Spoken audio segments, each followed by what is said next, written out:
पाकिस्तान तहरीक इंसाफ के अंदर चलने वाली सियासत ने एक ज़बरदस्त रुख इख्तियार कर लिया है। ये हेडलाइन आपके सामने है। Ex PTI leaders double down on bid to revive parties fortunes. कमाल बात इस हेडलाइन की ये है, वो आपको बता रही है कि पीटीआई के बंदे नहीं है, पीटीआई से बाहर के बंदे एक्स पीटीआई हैं, एक्स पीटीआई, लेकिन पीटीआई के फॉर्चून्स या रिवाइव करना चाह रहे हैं। हो क्या रहा है और ये किस तरह बात जाएगी, इस पर बात वजाहत से करने से पहले मैं आपको बता दूं कि एक रेड लाइन विद तलत जो समा पर हमारा प्रोग्राम चलता है, उस हवाले से एक शेर अफजल खान मरवत का क्लिप चल रहा है जिसके अंदर वो किसी के बारे में बात कर रहे हैं, खातून के बारे में। मुझे नहीं पता खातून कौन है, उनके जहन में क्या था जब वो ये बात कर रहे थे, ना ही उन्होंने कोई नाम लिया। बहरहाल और कहा जा रहा है जी कि हमने वो ख़वातीन की तज़हीक की है। ये जितने बातें कर रहे हैं इनको ज़रा तहकीक कर लेनी चाहिए। मेरे प्रोग्राम में समा के प्लेटफॉर्म से ऐसा कोई क्लिप नहीं चला। पैमरा के रिकॉर्ड का हिस्सा है, मेरे अपने रिकॉर्ड का हिस्सा है, जो हमारा असल प्रोग्राम चला उसके रिकॉर्ड का हिस्सा है। ना ही हमारी ये पॉलिसी है रेड लाइन की, ना ही मेरी पॉलिसी है, ना ही समा की पॉलिसी है कि इस किस्म का मवाद चले। तो हमारे प्रोग्राम के अंदर जो ऑन एयर हुआ है उस रात, उसके अंदर इस किस्म की कोई बात नहीं चली। आप कहें जी स्टूडियो में बातें हुई हैं, स्टूडियो में आपको क्या क्या बताऊं, क्या क्या बातें होती हैं। ये जो बाहर से बड़ी तनकीद कर रहे हैं ना और बड़े महज़ब बन रहे हैं, जब ये स्टूडियो के अंदर आते हैं जो बातें करते हैं, अगर मैं वो चलाने लग जाऊं तो आप कान बंद कर लेंगे। इस किस्म की बातें होती हैं, लेकिन हम ये बातें नहीं चलाते, हमारी एडिटोरियल लाइन नहीं है। तो बिल्कुल वाज़े अंदाज से मैं आपको बता रहा हूँ कि मैंने जो प्रोग्राम ऑन एयर किया है अपनी एडिटोरियल पॉलिसी के मुताबिक, ऐसी सिर्फ यही बात नहीं, और भी बहुत सारी बातें हैं जो लुग़्फ़ थी उनको हमने निकाल दिया। हमारी एडिटोरियल पॉलिसी के मुताबिक जो करने वाला है, चाहे वो शेर अफजल खान मरवत हो या कोई और हो, उनकी एक अपनी तदबीर होगी, लेकिन हम उनकी तदबीर के मुताबिक नहीं चलते हैं, ना ही हम तशहीर के लिए चलते हैं। अब दिलचस्प बात यह है कि जो लोग बग़ैर तहकीक किए हुए मुझे तनकीद का निशाना बना रहे हैं कि आपने प्रोग्राम में चलाया, हालांकि हमने प्रोग्राम में नहीं चलाया, वो रिकॉर्ड का हिस्सा है। आप जाएँ पैमरा के अंदर जाके देखें। अगर आप हमसे लिंक मांगेंगे तो हम आपको लिंक दे देंगे। एडिटोरियल पॉलिसी हमारी बड़ी वाज़ेह है। किसी खातून के बारे में बिलवास्ता है बिलावास्ता तौर पर नाम लिए हुए, नाम लिए बगैर ये जुमले नहीं चले, क्योंकि एडिटोरियल पॉलिसी का हिस्सा नहीं है। जो लोग तनकीद हम पर कर रहे हैं वो खुद ये क्लिप फॉरवर्ड कर करके इसकी तशहीर का बायस बन रहे हैं। तो मेरे ख्याल में असल जो पैमरा लॉ है उन पर लागू होना चाहिए जो उसकी तशहीर कर रहे हैं। ये वजाहत बड़ी ज़रूरी थी रिकॉर्ड की दुरुस्ती के लिए। जिन लोगों ने वो प्रोग्राम उस रात देखा है, जिन्होंने रिपीट देखा है अगले दिन, उनको पता होगा कि हमारे प्रोग्राम के अंदर इस किस्म की कोई बात नहीं ऑन एयर गई। पीटीआई पे वापस आ जाएं। अब हो क्या रहा है, तो पीटीआई करना ये चाह रही है कि किसी न किसी तरीके से इस्टेब्लिशमेंट के साथ दरवाजे दोबारा से खोलें। अब दरवाजे खोलने के लिए जो मौका पार्टी के अंदर मौजूदा क़यादत के ज़रिए हासिल हो सकता है वो तो गंवा ही दिया।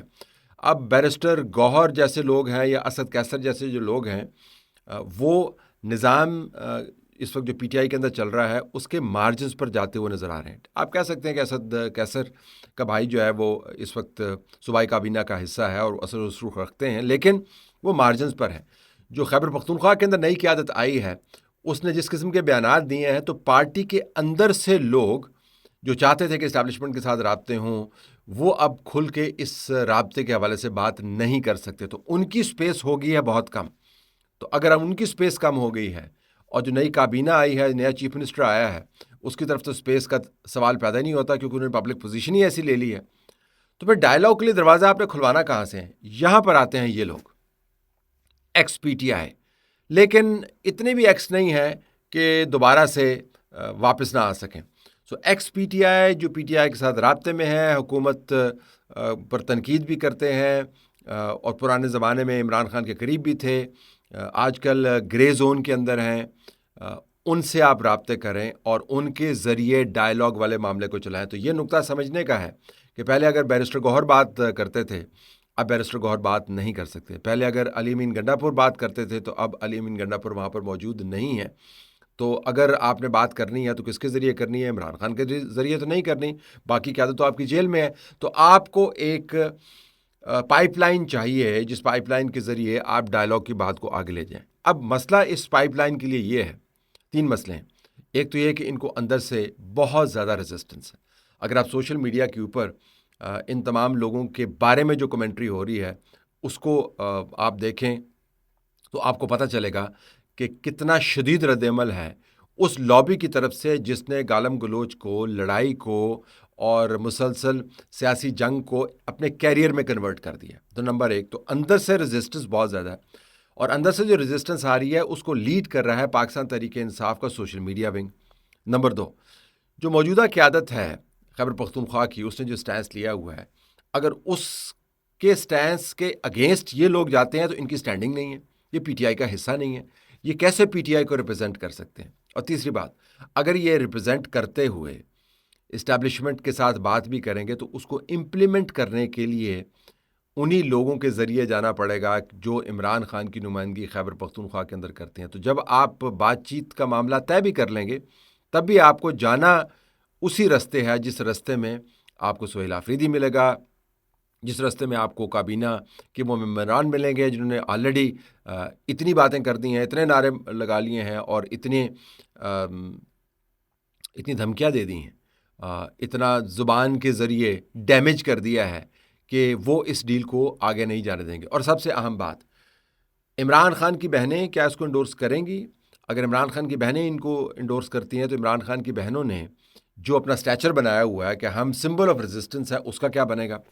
और बिल्कुल आखिर में, क्या इमरान खान के बिहाफ पर कोई शख्स ये कह पाएगा कि इस किस्म के ग्रुप को इस्टेब्लिशमेंट के साथ इंगेज होना चाहिए? तो ये 5-6 बड़े बड़े मिसाइल हैं। इमरान खान के साथ मुलाकात होगी तो कोई रिप्रेजेंट करेगा, अगर कोई रिप्रेजेंट करता है तो उसके बराबर में उसका मुखालिफ रिप्रेजेंट करने लग जाता है। तो इमरान खान की जेल से जो इंस्ट्रक्शंस हैं उसकी 3-4 किस्म की नुमाइंदगी होती है। इन हालात के अंदर मीडिया के अंदर कोशिश होती रहेगी इस ग्रुप की तरफ से कि ये अपना कद काट बढ़ाए, लेकिन ये बेल मुझे मडे चढ़ती हुई नज़र आती नहीं है क्योंकि इनके मसाइल बहुत ज़्यादा हैं। और सबसे ज़्यादा रेजिस्टेंस समरी फॉर्म में आपको बता रहा हूँ उन लोगों की तरफ से आएगी जिन लोगों ने अब ये तहिया कर लिया है कि इमरान खान अगर अंदर रहेगा और अगर ये सियासी जंग चलती रहेगी तो हमारी सियासत चमकी रहेगी। अगर इमरान खान बाहर आ जाता है और शाह महमूद कुरैशी बाहर आ जाता है, बड़ी क़यादत बाहर आ जाती है और किसी कॉम्प्रोमाइज़ या डील के तहत आती है, तो फिर ज़ाहिर है हम वो सियासत नहीं कर पाएंगे जिसकी हमें आजकल आदत हो गई है कि आप नारा लगाएं, हल्लाशेरी करें, गालियां निकालें और पॉपुलर हों और असल गवर्नेंस के मसाइल से लोगों की नज़र हटी रहे। तो ये ग्रुप बाहर लगा हुआ है अपना काम करने में। देखना ये है कि ये ग्रुप ये 5-6 मसाइल की जो बाढ़ लगी हुई है इसको कैसे फलांगता है और किस तरह डायलॉग का दरवाज़ा खोलने में कामयाब होता है। फ़िलहाल इनके प्रॉस्पेक्ट्स जो हैं वो काफ़ी मुझे डिम नज़र आ रहे हैं।